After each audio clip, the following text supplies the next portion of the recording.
Hey, I'm Dr. Z and I'm a neurosurgeon. So that means long hours, early rounds, late nights, and everything in between. And through it all, I wear figs. Because they're built for what I do.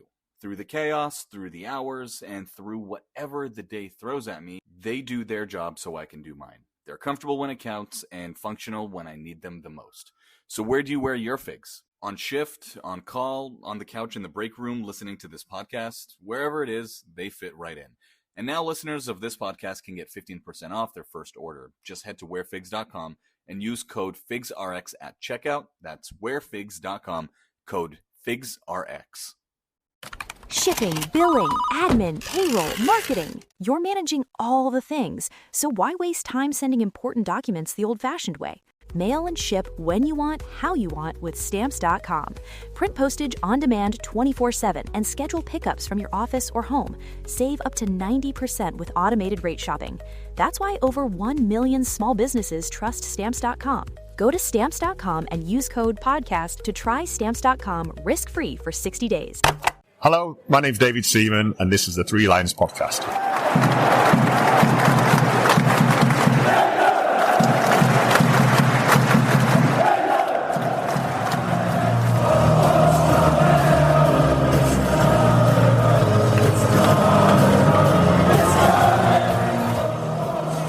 Hello and welcome to the Three Lions Podcast. My name is Russell Osborne and this is an independent England football supporters podcast. I hope I find you well.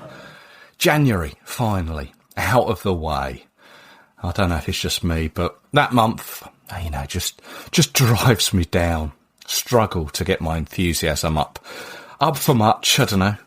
Perhaps it's the come down from Christmas, the back to work, the weather, the worldwide news. Perhaps a combination of them all. But here we are, now, in February. A shorter month. Anyway, enough of my moans and groans. Let's look forward. Plenty on the horizon, including the Nations League draw. And I will come to that towards the end of the show. But first, the January transfer window. It opened on New Year's Day, 1st of January 2026, and it closed recently on Monday, the 2nd of February.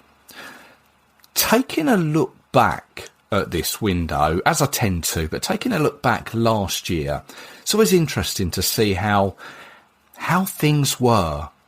Let me remind you, Kyle Walker went from Manchester City to AC Milan, and we now see him at Burnley.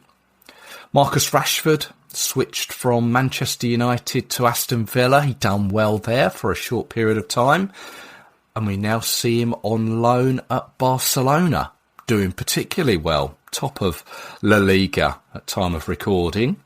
And Ben Chilwell, he left Chelsea and moved to Crystal Palace. So plenty of moves happen during this window, but sometimes they're they're loan deals and don't tend to last that long. But this is what's happened so far, 2026.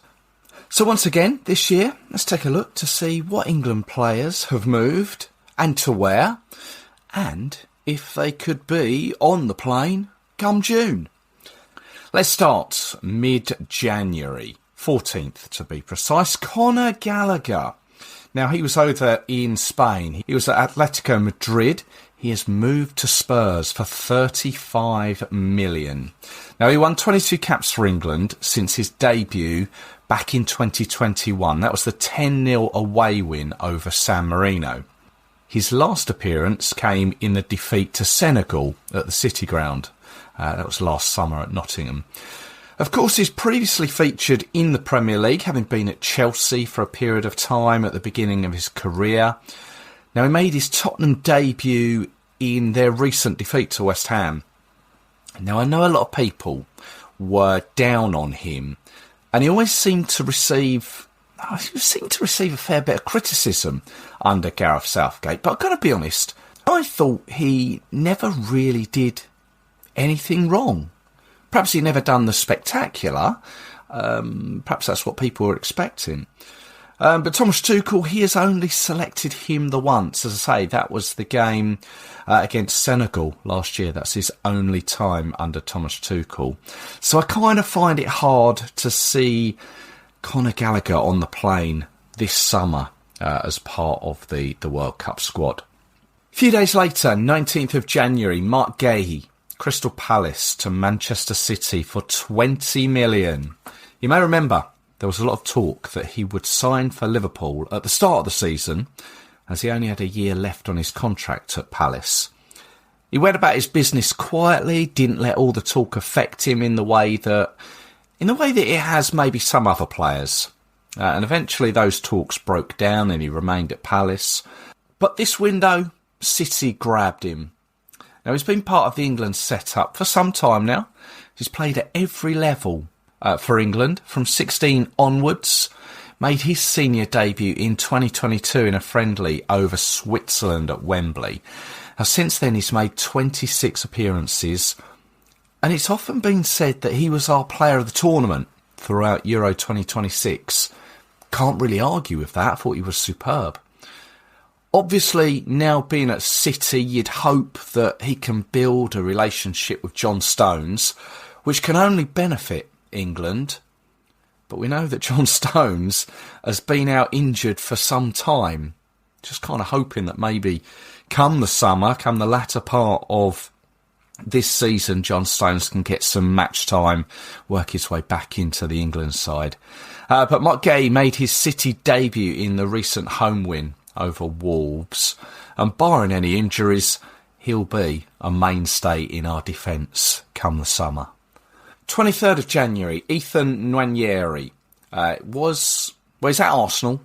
He's moved to Marseille on loan. Now, he's still only 18, and like Mark Gahey, has worked his way up through the England aged groups from 16s to 21s, making 13 appearances for Lee Carsley's team, scoring 3 times. And he featured in all 6 of the under-21 European Championship games of last year. The winning team, of course, we were. When it comes to the senior level, he hasn't actually made his debut for England yet, but he's actually eligible for England for both Nigeria and France. And with regards to Marseille, he made his debut for them the day after that move, and he scored 13 minutes into it in a 3-1 win over Lens. Now, if he gets plenty of game time over in Ligue 1 for Marseille, we may see him make an appearance for the seniors in the upcoming friendlies. But as for the World Cup squad, we'll have to wait and see. Maybe could be a surprise selection. What do they call that? A wild card? 25th of January. Now, this one is a little complicated. Well, it is to me. Tammy Abraham. Now, he moved from Roma to Besiktas in Turkey for 11.2 million. He's been a loan player for quite some time now. Going back to the start of his career in 2016 when he was at Chelsea, he was sent on loan to the likes of Bristol City, Swansea, Aston Villa. In fact, he helped Villa get promoted. And he returned to West London for a period of time before joining Roma in 2021. He had a stable period of time there, scored some goals. That was before the Rome club loaned in to one of their rivals, AC Milan, for a year. And once that period of time was up, he was loaned to Besiktas. And it's now that Roma have decided to sell him on to Besiktas as they actioned their clause to buy him. But that's not where the story ends, as a couple of days later they then sold him to Aston Villa for 18.25 million. I don't understand how it works. It just seems a strange one to me. Not the fact that he's back in the Premier League, but the way it happened financially. I mean, have Besiktas just made 5 odd million for 2 or 3 days of having it? I don't know. I guess it's just a paper trail. I don't know. But yeah, Tammy Abraham, he's scored goals generally wherever he's been. although his England career, so far he's accumulated 11 caps and scored 3 goals. And like those I've already mentioned, he too has worked his way up through the youth ranks before making his debut against Germany in a goalless draw in 2017, when he was the second Swansea player to represent England. His first goal, do you remember? Well, it came in our 1000th game, the 7-0 win over Montenegro at Wembley. And his other 2 goals came against Andorra and San Marino, and his last cap came in the goalless draw with Italy at Molineux in the Nations League 2022. Unless he does something spectacular at Villa now, I'm not sure I can see a space opening up for him this summer, unless someone gets injured and a space magically appears for him. 29th of January, Connor Cody, Wrexham to Charlton on a loan deal. Cody, he's one of those players that probably doesn't spring to mind when you think of England centre-halves. I still think of him as a Wolves player.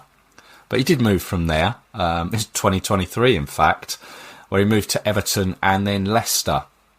He made his England debut in 2020 away to Denmark in the Nations League, and he would go on to win 10 caps. He scored on his second game. He was a squad member throughout Euro 2020 and also through the Qatar World Cup. And I always felt that within those 10 caps, he felt and looked at home in an England shirt. He was organised, he was vocal, he played with a smile. I mean, perhaps that's just his personality. He's still only 32, and you'd think that if selected, he's one of those players that would give it his all. But it's not going to happen, is it? There's plenty ahead of him in the pecking order for that position. And now the last 2 on my list of the few that happened on deadline day in what really was a quiet window all round. Calvin Phillips, remember him? He was back at Leeds back in the early part of his career when he broke into Gareth Southgate's side. He was part of the Euro 2020 campaign. Throughout his England time, he won 31 caps, made his debut away to Denmark in 2020 in the Nations League. He scored once, but back in 2022, he moved from Leeds to Manchester City for 45 million. And despite being part of their treble season a year later, he never really established himself there at City. He went to Ipswich on loan for a while before returning to the Etihad, where he had 7 minutes in their Carabao Cup game last September against Huddersfield. That was the last time he played for City. So now, for the remainder of the season, he's being loaned out to Sheffield United in the Championship. Shame, really, because at one point he really was a potential star. And it just seemed that the City move, well, it was just the wrong move. I think his eyes lit up at the chance of going there. And as I say, he won a treble, so maybe you can't argue with that. But let's face it, he's got a long way to go before he finds himself anywhere near in contention for an England place. And my final man on the list is Angel Gomez. I mentioned Ethan Nwaneri being loaned to Marseille, and I thought at the time, that could be good. Another Englishman to keep Angel Gomez company. I don't think they had time to exchange phone numbers, as Gomez has been loaned to Wolves for the last half of the season, which I think on the face of it could be interesting. Although given their position in the table, I think he can only really add a bit of stability, given that their relegation is nigh on confirmed, isn't it? But Gomez won 4 caps under Lee Carsley, whilst he was the interim manager. All of those were in the Nations League. He appeared settled, not fazed by it all. But since Tuchel came in, he's not seen any further opportunities. And I say it'll be an interesting move going to Wolves, because once this loan spell expires, will another Premier League club pick him up? Or will he return to France? Who knows? So those were the transfer deals that have happened concerning England players in this most recent of transfer windows. But also during that time, 20th of January saw the passing of Tommy Wright. Tommy Wright was someone we see very little of these days. A one-club man, Everton through and through. He made 374 appearances for the Toffees in 10 years as a right-back. And in that time, he won the FA Cup and the League. And also won 12 caps for England. And he made history by making his debut against Russia during the 1968 European Championships. He was the first England player to play their first game in a tournament. He was also part of the team that we sent to Mexico in 1970 for the World Cup and played in the famous defeat to Brazil, which in the end was his last cap. Now, he was born in 1944 in Liverpool and died 20th of January 2026, aged 81. I'd like to pass on my condolences to his family and friends. Now, I'm going to come to the Nations League draw preview in a moment, but before that, I wanted to touch on something that has been very much talked about a lot in the news, in the media recently. The World Cup. Obviously, we are in a World Cup year, but as I've said on many times previously, each World Cup comes with its own scare stories. And this one, it seems, is absolutely no exception. Day after day, I'm reading, I'm hearing that it should be boycotted. I hear that X amount of tickets have been cancelled, but never really with any proof. Let me get this out the way. I think, off the bat, the World Cup, it will go ahead. Make no doubt about it. I've had people say to me, America, they shouldn't have the World Cup. And I give them their moment to say their piece. Trump, Epstein, ICE, Greenland, all of which I fully agree with, by the way. But I then ask them, where is the World Cup being held? And of course, they'll say, America. But that's all they know. That's all they hear, and that's all they're interested in. I think it's probably a fair assumption to say the vast majority of people don't know that the World Cup is being co-hosted by its neighbours, Canada and Mexico. And with less than 6 months to go, it is virtually impossible, nigh on impossible, to take America out of the equation, whether you like it or not. The whole schedule, that's WHOLE, is pretty much set in stone. To change it is just, it's going to cause incredible upheaval. If you, as a fan, are not going, could be, for a number of reasons. It could be financial, it could be morals, it could be your stand, your boycott. Fair play to you. Up front, I'm not going. As I've mentioned in previous episodes, I moved house last year. You got the general costs incurred, as you may know if you've moved house. It takes a while to adjust to. I couldn't afford to lay down the sort of money being asked for this World Cup. I'm not a top capper, so I'd still be looking at those pricier tickets. There's no $60 ones for me. Plus, also, I may have said one or two things on social media that might not be looked upon so favourably, if that policy is to be implemented. And I've said previously, I don't begrudge anyone going. I'm not going to tell anyone to boycott it. Those that have already paid for their flights, their accommodation, and soon to pay for those tickets, those are the same people that I sit and stand beside at many an England game. Doesn't seem right for me to say that they shouldn't go.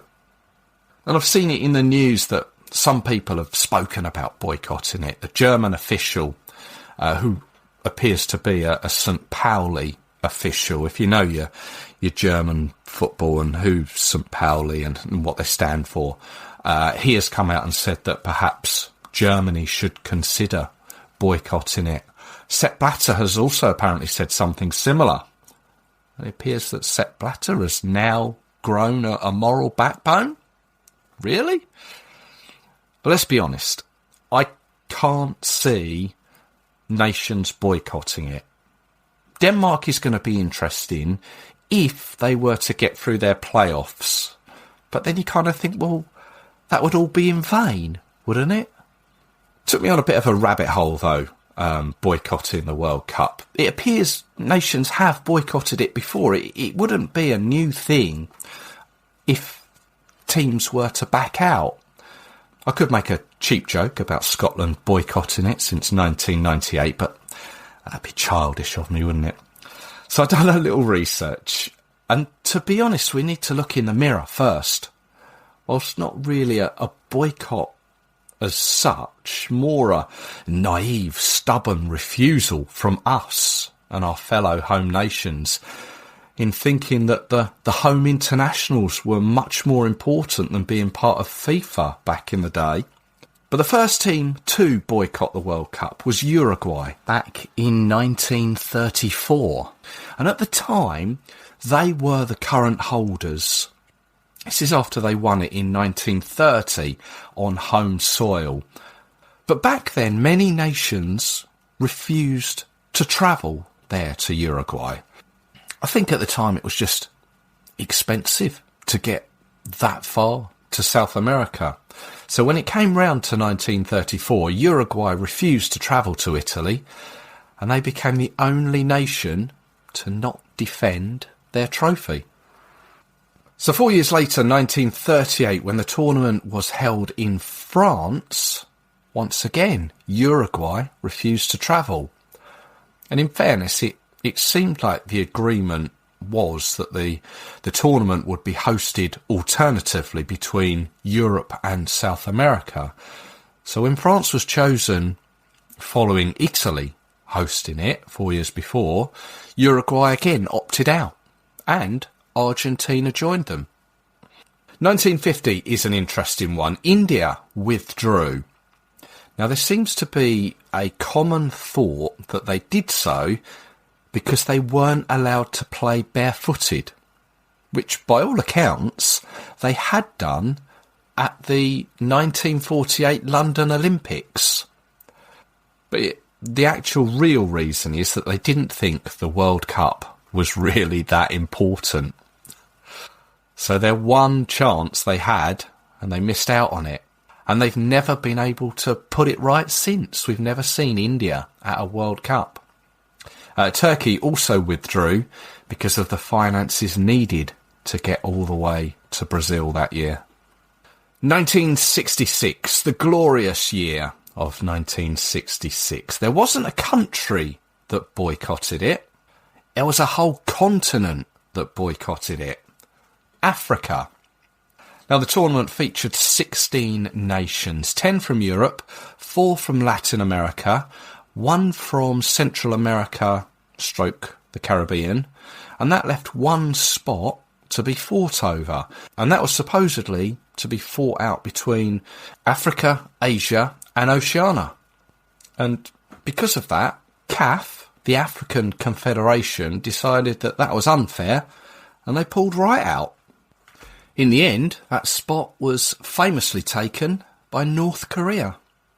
But I think now, here we are, 2026, when there is so much money bandied about within the game, both for teams and individual players, it's too much of a risk, I think. And let's be honest, if you've already played in Russia in 2018 and Qatar 2022, it's unlikely you'll be pulling out in 2026, right? But it certainly is a topic of conversation that will continue to rumble on in the next few weeks and months.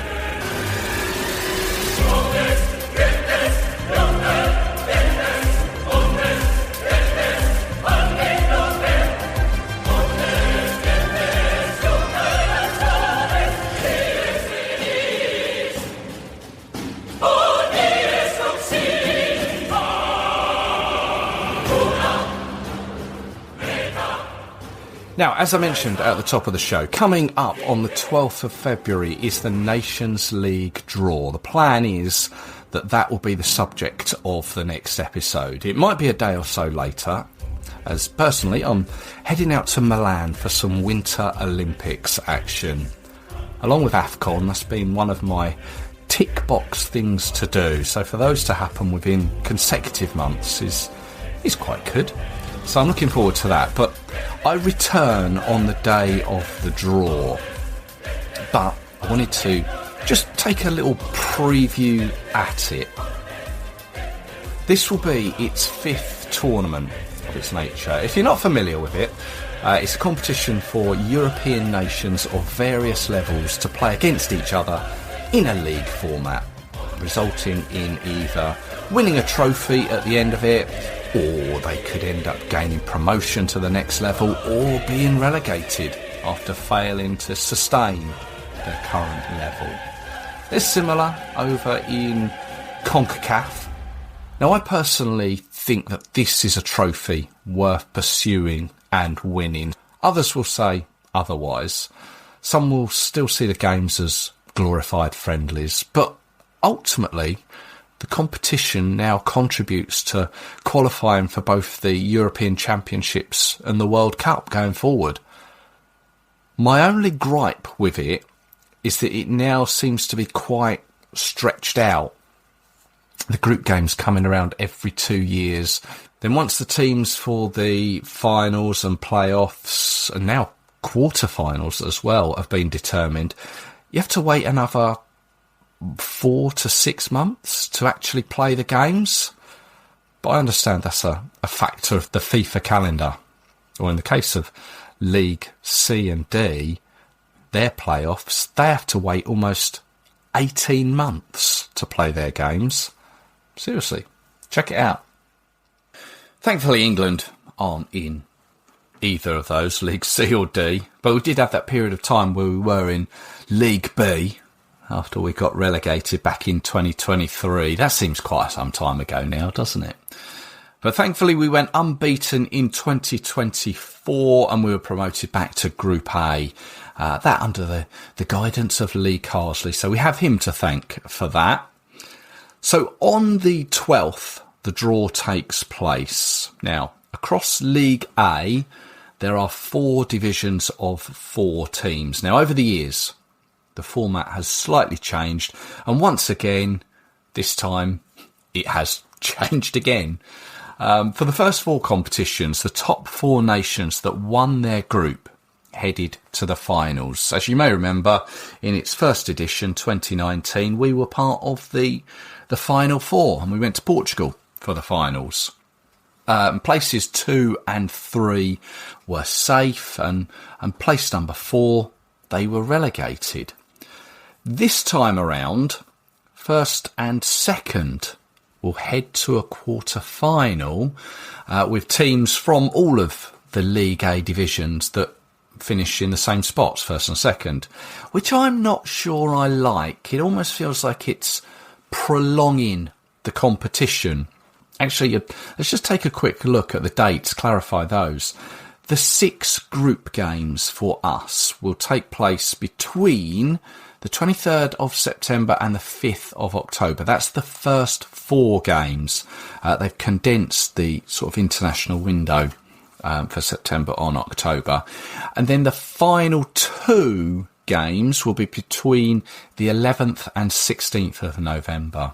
These are later this year, 2026. Let's say we finish first or second. The League A 2-legged quarterfinals will take place between the 25th and the 30th of March next year, 2027. Then the winners of those quarterfinals will head towards the finals that we know That'll be the semi-final and the final. And they will take place between the 7th to the 15th of June next year. So that's my frustration. That's my gripe with it. It just seems so spread out that our first game is in late September and the final is mid-June next year. Of course, none of this I have any control over. It's just me moaning. Likewise, I have no control over who we will play, but I can give you the options. So League A, there will be 4 groups of 4. We are in pot 3 alongside Serbia, Belgium and Norway. So we can't play any of those in the leagues, although there will be the possibility that we could in the quarterfinals or the semi-finals or the final. Well, let's not get too ahead of ourselves. But who could we face? Well, in pot 1, Portugal, Spain, France and Germany. In there are 3 previous winners. Portugal, who have won it twice, France and Spain. In pot 2, Italy, Netherlands, Denmark and Croatia. And then in pot 4, there are the Welsh, the Czech Republic, Greece and Turkey. Now, I'm sure you'll have your thoughts on who you'd like us to face, and they'll all differ for various reasons. And I'd kind of like to look at it as where I've been, seeing England play. Do I want to go back somewhere that I've been recently? I'd much prefer to go to somewhere new, or somewhere that I haven't been in quite some time. But you could look at it from the angle of who would be the toughest draw on paper to the easiest draw. Spain or France from pot 1, I think, would both be tough, much like Portugal and Germany. But I think I'd put the first 2 above them, Spain or France. Pot 2, I think they're all of an even level, to be honest. Italy seem to be so hit and miss of late. The Dutch are always tough. I'm not sure I can pick the hardest or easiest. And then pot 4, I think any of Wales, Greece and Turkey away, with each of their crowds, could be intimidating. But on home soil, again, we're going to be more than a match for any of those. But if I'm going to put my neck on the line and say who I would like, from a selfish point of view, I think Portugal from pot 1, as I've seen us play all the other 3 on their own patch. So Portugal would be nice for a bit of sun, some Superboc, and the chance to beat Ronaldo, if he's still playing, that is. He'll go on, won't he? Surely. Although you think maybe the World Cup might be his chance just to turn it in. From pot 2, I've not seen us play in Denmark or Croatia. I've seen Hajduk Split play before, so I think Croatia could be an intimidating atmosphere, good to be part of. Although what with playing them in the World Cup and possibly the result of that may have a reflection on it, I don't know. Then from pot 4, I've seen us play the Czech Republic and Greece in recent years, and like I said, this is more from a selfish point of view. I'd quite like to see us take on Wales, and it is purely for that away game. I've never seen us play there. It wouldn't take much out of my own work holiday leave. I'm being selfish here. It's an in and out job, a smash and grab, if you will. But then I know I'd have to suck up the home game. No, let's go for that. Let's go for Portugal, Croatia and Wales. I think I'd be happy with that. How about you? Let me know. You can do that in the usual way. You can get in touch over on the socials, Twitter, Facebook, Instagram. You can drop me an email, 3lionspodcast@gmail.com. Likewise, you can do exactly the same if you've got an idea for the show. If you want to be on the show, we can do another one of Your England Journeys. You can tell us about England experiences that you've had over the years, and share those with us. Get in touch. 3lionspodcast@gmail.com. Thank you, as always, for tuning in. What have we done on this episode? We have looked at the transfers, the transfer window of January 2026. I've had my say on the World Cup and this whole boycotting talk. And just there, we've taken a look at the Nations League draw, the preview of how it could look. I'll be back with you very soon, reflecting on that Nations League draw. I hope you can join me for it. So until the next time, take care of yourselves. Cheers.